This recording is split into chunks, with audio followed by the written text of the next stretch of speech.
Hello Capricorn, Sun, Moon, Rising, and Venus signs. Kamusta po kayo? Sana po nasa mabuti kayong kalagayan. Welcome back po sa Star Tarot. Kung bago kayo rito, welcome din kayo. Thank you sa inyong support. I truly appreciate it. God bless you all po. Tignan natin ang mga messages ninyo for today. Capricorn. Kung na mensahe po ninyo ay 7 of Inspiration. So, ang napipick up ko dito, Capricorn, parang nasa defensive mode kayo ngayon, no? Maaring may sitwasyon kayo wherein kailangan ninyong depensahan ang inyong sarili or depensahan ang inyong idea, depensahan ang inyong posisyon sa trabaho or depensahan ang inyong opinion, siguro, no? Yung mga ganon ba? But there is a need, no? There is a need here for you to defend something, no? Defend yourself or anything siguro dito, Capricorn, no? So, tignan natin kung ano pa ang ganap. For Capricorn, we have 7 of Voices. Hala, parang 7. No, agad-agad may synchronicity dito sa inyo, Capricorn. So, this is double 7. And double 7, I mean, yung number 7 also, ano yan, that resonates with parang swerte sa pera, yung ganon. Kaya, I suggest po na tignan po ninyo ang ibig sabihin ng number 77 for more guidance, okay? Sa 7 of Voices naman, this is the energy of cheater, liar, and stealer, no? Kaya maaring ang kailangan ninyo dito, Capricorn, na depensahan is maybe something, no? Something, bagay, siguro, posisyon sa trabaho, maaring gano'n. Maaring yun ang kailangan ninyong protektahan at the same time dito dahil maaring may mga tao dito that is going to try to intimidate you. This is going to try to, siguro, agawan or agawin sa iyo ang inyong posisyon or agawin sa inyo ang inyong idea or mga strategy, siguro depende sa inyong sitwasyon, kaya kailangan ninyong protektahan ang bagay na ito, no? So parang yun ang napipick up ko dito given na ganito ang energies na dumating na magkasunod, no? Kaya mag-iingat din kayo dito, Capricorn, no? Mag-iingat kayo sa mga taong nasa paligid ninyo, mag-iingat kayo sa mga tao na pinagsisharean ninyo ng inyong mga ideas, pinagsisharean ninyo ng inyong mga plano, ng inyong mga dreams, as much as possible, just keep them close to your heart, no? Keep them close to your heart for now kasi maaring yung mga taong mga taong nasa paligid ninyo ngayon ay maaring may mga ganong klaseng energy na may gustong mag-take advantage of you, gustong agawin kung ano ang meron ka or gumawa ng mga bagay na makakapagsamantala sa inyo, no? Capricorn, kaya mag-iingat kayo, be vigilant at paandarin ninyo dito ang inyong mga psychic abilities, no, para ma-pick up ninyo agad ang mensahe or signal sa inyo ng iyong intuition if there is something off key with a person na nasa paligid ninyo, okay?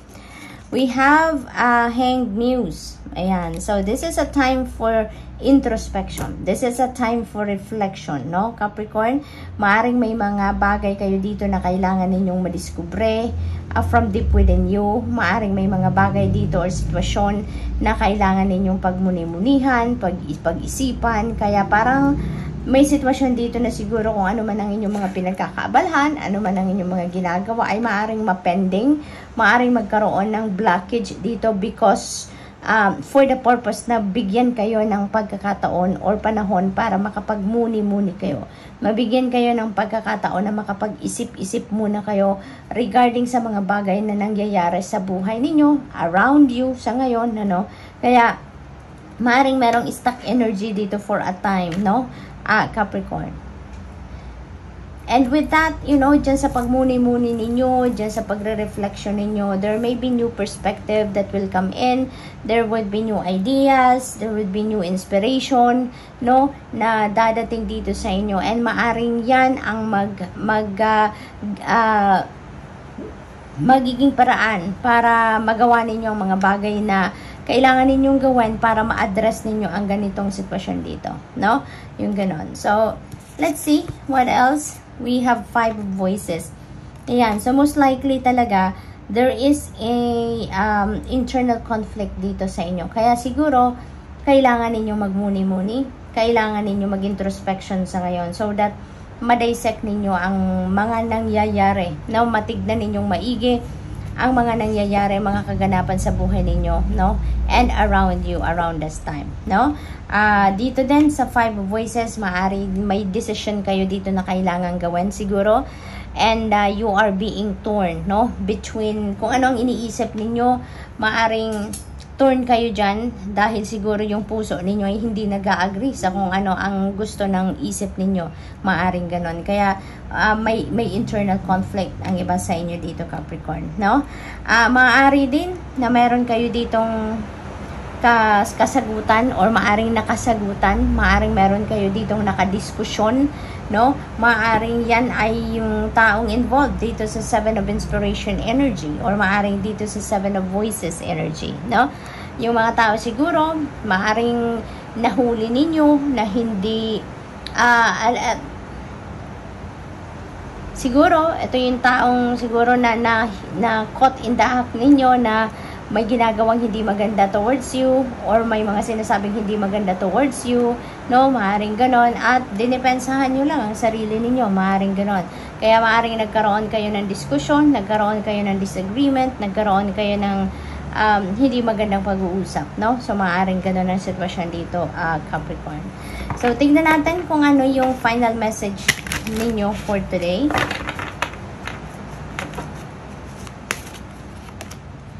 Nobody's life is perfect. When you're going through tough times, keep on going. It's brighter ahead. That's true. That's true, Capricorn. Kaya huwag kayong sumuko, no? Kahit anuman ang difficult situation na pinagdadaanan ninyo, isipin nyo lang na yan ay dadaan lang. Yan ay lilipas lang, no? Mahahanapan at mahahanapan ninyo ng solusyon yan. You can get around that challenging situation, no? That is for sure, no? Kaya, ano lang kayo, kalma lang, no? Kalma lang, focus lang kayo sa kung ano ang positibo, no? Kung ano ang magandang pwedeng gawin ninyo para masolusyonan ninyo ang sitwasyon. Then, doon lang kayo mag-focus. Just keep going, just hang in there, keep your hope and faith alive, dahil pasasaan ba at maayos din ang iyong pinagdadaanan. You know, paghahanda lang yan para sa iyo doon sa brighter times na naghihintay sa inyo. After ng journey na ito, ng difficult times na to, you'll be able to see the light at the end of the tunnel, and when you get there, that is the time that you are going to embrace new life, new hope, mas magandang buhay, no? So, good luck. That's all I have for you for today. Thank you for watching. Love and light. Namaste. Hello Virgo, Sun, Moon, Rising, and Venus signs. Kamusta kayo? Sana po nasa mabuti kayong kalagayan. Welcome back po sa Star Tarot. Kung bago kayo rito, welcome din kayo. Thank you sa inyong support. I truly appreciate it. God bless you all. Una mensahe ni Virgo ay the Empress energy. Wow, Virgo, napakaganda ng energy nito because this is a prosperous and abundant energy, no? This is also an energy of creation. Kaya maaaring ang iba sa inyo dito is going to create something beautiful, no? Sa buhay ninyo that is going to bring forth financial success, prosperity, and abundance, no? Maaari din na magsisimula kayo dito ng bagong endeavor, no? Bagong endeavor, maaaring related yan sa trabaho, bagong karera, maaari ding dumating sa inyo ditong opportunity ganon, bagong negosyo or bagong business opportunity for you, no? Virgo, so kung ano man to, no, magdadala ito sa inyo ng swerte pagdating sa inyong kaperahan, pagdating sa inyong source of income, mababago nito ang inyong financial landscape, no? Kung ano man ang opportunity na to. Kaya this is really a beautiful energy, no? Maaring ang iba din sa inyo dito is going to start a family na, no? Maaring may ganong sitwasyon. Maaring meron ditong welcoming a new baby, no? Maaring ang iba sa inyo ay buntis, manganganak na, or maaring yung person ninyo, maaring gano'n. Or pwede rin naman na kamag-anak ninyo, anak ninyo, mga gano'n. Depende sa inyong sitwasyon. But definitely, for some of you, your family is welcoming a new baby. So, congratulations. What else? We have Hierophant energy. Speaking of pag-aanak, maaaring ang iba sa inyo din dito ay ikakasal na. Virgo, maaaring magpapakasal na ang iba sa inyo dito, mag-aasawa na, magsisimula na ng sarili ninyong pamilya. Maaaring yan ang ganap ng iba sa inyo.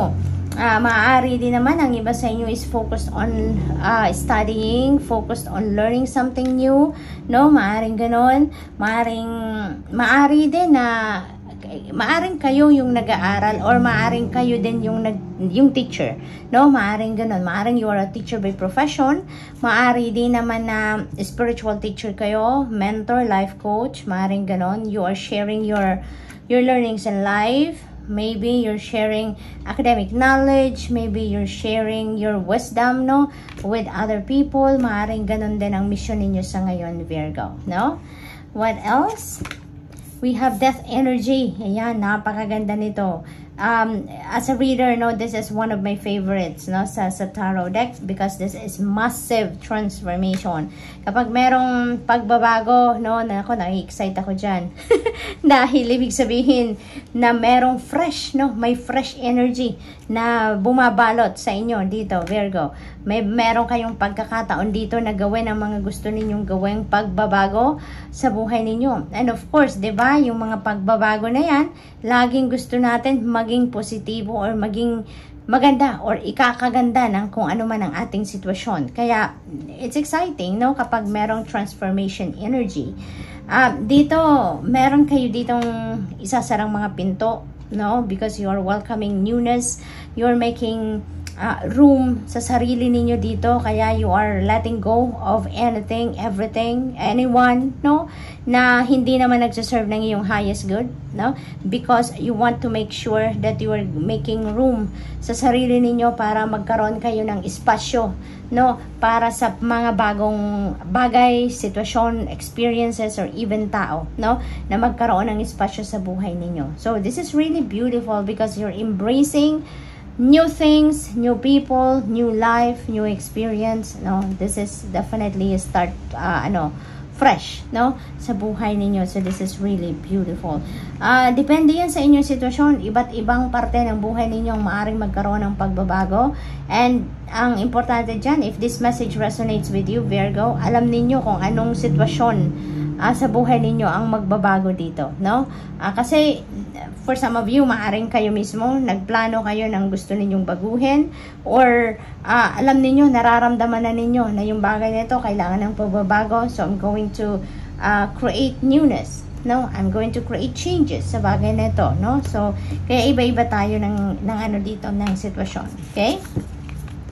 We have 5 of voices. Maaring may hindi kayo pagkakaintindihan dito with another person. Maaring may usapin, may pag-uusap na hindi kayo, naghiwalay kayo dito na hindi kayo on the same page, no?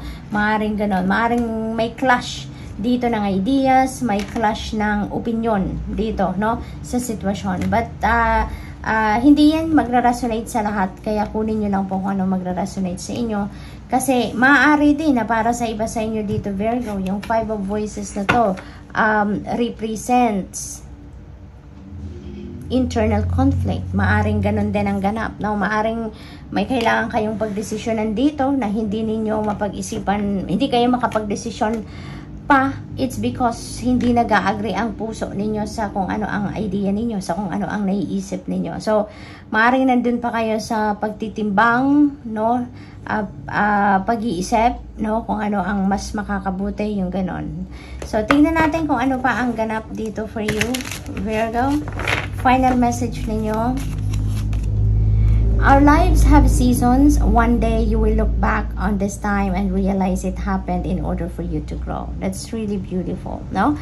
Kasi meron tayong mga na-experience talaga sa buhay na, let's say for example, difficulty, no? Difficulty sa buhay. Maaring may nararanasan tayong ganun. Nahirap, but we were able to surpass that. We were able to overcome that obstacle dahil ginawa natin ang paraan, tinulungan tayo ng Panginoon, nahanap natin ang solusyon, you know. So we were able to triumph over that obstacle. And then meron pang mga pangyayari sa buhay hanggang sa dumating tayo sa punto na sometimes dumating tayo doon sa tagumpay natin, doon sa mga minimithi natin, and you will look back, no? May mga panahon na binabalikan natin ang mga nangyari sa buhay natin in the past, mga difficulties na naranasan natin, and sometimes you will see, you will realize na kaya pala, no, nangyari ang bagay na yon, yung difficulty na yon sa buhay ko para ihanda ako ng Divine Universe para sa best time of my life na ngayon nararanasan ko, 'di ba?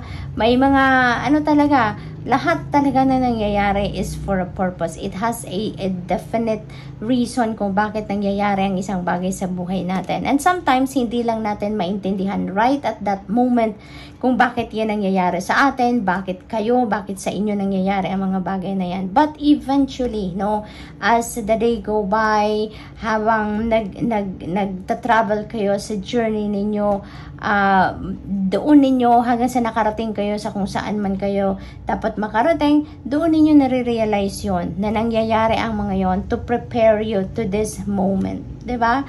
So, good luck, Virgo. That's all I have for you for today. Thank you for watching. Love and light. Namaste.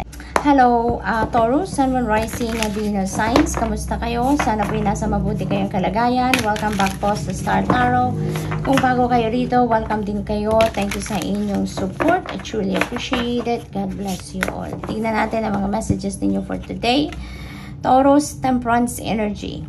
Patience, no? Yun na napipick up ko dito for some of you, Taurus. Patience ang kailangan ninyong i-practice sa ngayon. Maaaring kailangan pa ninyong magpasensya, kailangan ninyong kumalma, no? Huwag paanday rin ang init ng ulo, magpasensya, no? Maaari din na nagmamadali ang iba sa inyo dito. You're waiting for something and parang alam mo yun, yung parang nagmamadali na kayo, gusto nyo nang makita, gusto nang ma-experience ninyo kung ano man ang bagay na yan.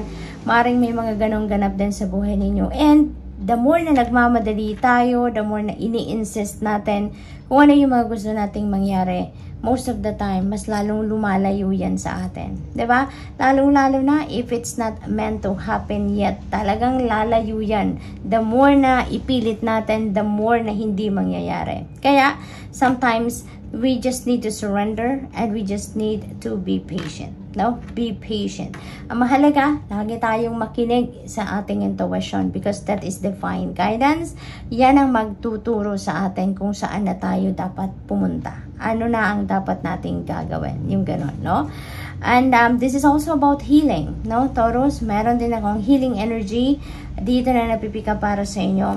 And maaaring meron ditong makakaramdam ng maa-amaze kayo sa inyong sa shift na mararamdaman ninyo sa inyong katawan, no?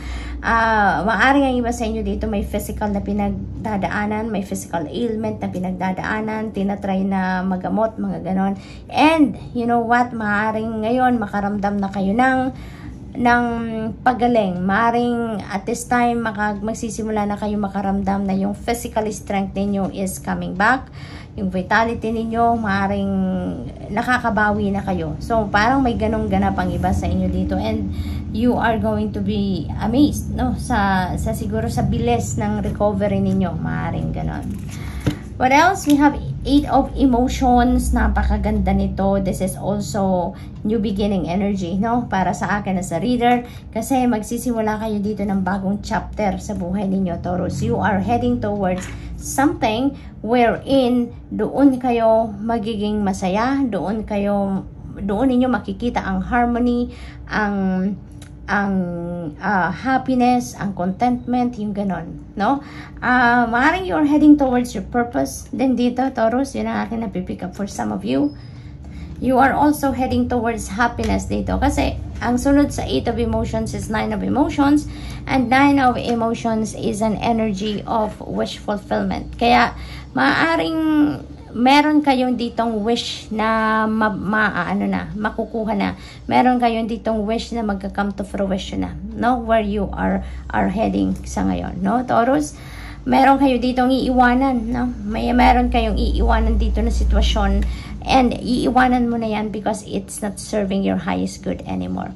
Maaring in the past, naging masaya ka dyan. No, it has served its purpose sa buhay ninyo, or you have served your purpose sa kanila, sa bagay na yan, or tao, or sitwasyon na yan. But, you know, things evolve, people evolve, time changes, things changes. Kaya, sa ngayon, ito na yun, yung panahon na dumating na yung shift, no, yung energy shift, na yan, at you are heading towards a different direction na sa ngayon, Taurus, no?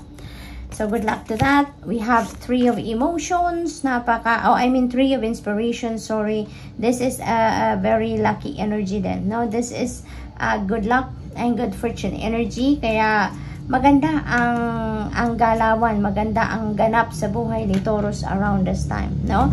Magiging masaya talaga kayo dito, magiging excited kayo dito, kasi kung ano man ang gagawin ninyo siguro dito is makakaasa kayo na there will be success. It's going to be smooth sailing, yung ganon, and makaka-expect kayo na pagtatagumpayan ninyo kung ano man ito, no? Yung ganon, Taurus. So, good luck to that. There is travel also for some of you dito. Maaring international travel ito. Maaring overseas job opportunity siguro ang pupuntahan nito, migration, mga ganon, no? And maybe you are waiting for that opportunity for so long, and here it is. Now, maaring papunta na kayo, maaring naghihintay na lang kayo ng inyong flight, naghihintay na lang kayo ng mga travel documents niyo, naghihintay na lang siguro kayo ng ghost signal. So, good luck po. What else? We have the Magician. Beautiful. Magsisimula na talaga kayo dito ng bagong buhay sa ibang lugar, no? Kasi maaaring nga aalis kayo sa bansa, maaaring you're going to travel abroad, and yun, magsisimula kayo ng bagong buhay doon. Maaaring yung 8 of Emotions energy na to is meron kayong iiwan ng trabaho dito sa Pilipinas because you are, papunta na sa ibang bansa at doon na kayo magbabagong buhay, magsisimula ng bagong buhay with a new job, yung ganon, bagong tirahan, yung ganon, no? Taurus, so good luck po sa inyo. This is also take action card, no? This is also a encouragement for some of you dito, Taurus, na lalong-lalo na doon sa mga nagpo-procrastinate, doon sa mga nag-hesitate, doon sa mga hindi naniniwala sa inyong mga sarili, sa inyong mga kakayanan. No, this is an encouragement for you na iwanan nyo na ang sitwasyon na yan, yung pag-iisip na yan. It's because now is the perfect time na para mag-take action na kayo. Now is the time to get moving because conditions around you are perfect na para yung mga plano ninyo, yung mga ina-envision ninyo for yourself, ay masimulan na ninyong isakatuparan yan. Dahil nandito na, lahat ng maaring kakailanganin ninyo sa journey na to ay maaring nandiyan na. Kaya, kayo na lang ang kulang. Kaya get up, get on your feet, and start moving and make things happen, Taurus. Okay? So, let's see. Ano pa ang mensahe para sa inyo? Final message na tayo. Spend as much time with your loved ones as possible. It's time you'll never regret and time you'll never get back. Napakamahalaga nitong mensahe para sa inyo. Kasi every moment na meron tayo, every opportunity na meron tayo that we spend with our loved ones, let's spend it with quality time talaga, no? Anuhin na natin, sabihin na natin kung ano mga gusto nating sabihin, gawin na natin kung ano man ang gusto nating gawin right at that moment. Dahil yung moment na yan, you know, it might not unfold in other times, no? Exactly as it is unfolding, diba? Bawat experience natin is different from the other. Kaya bawat pagkakataon na meron tayo, na i-spend natin yan with our loved ones, let's take advantage of that. Sabihin natin, gawin natin kung ano ang gusto natin right at that moment, para nang sa gayon, wala kayong pagsisihan, di ba? Na hindi ninyo nagawa, hindi ninyo pinahalagahan ang oras, yung ganon. So, para wala kayong ganon, spend as much time as possible na meron kayo, spend niyo yan with focus and attention doon sa mga loved ones ninyo, okay? So, good luck, Taurus. That's all I have for you for today. Thank you for watching. Love and light. Namaste.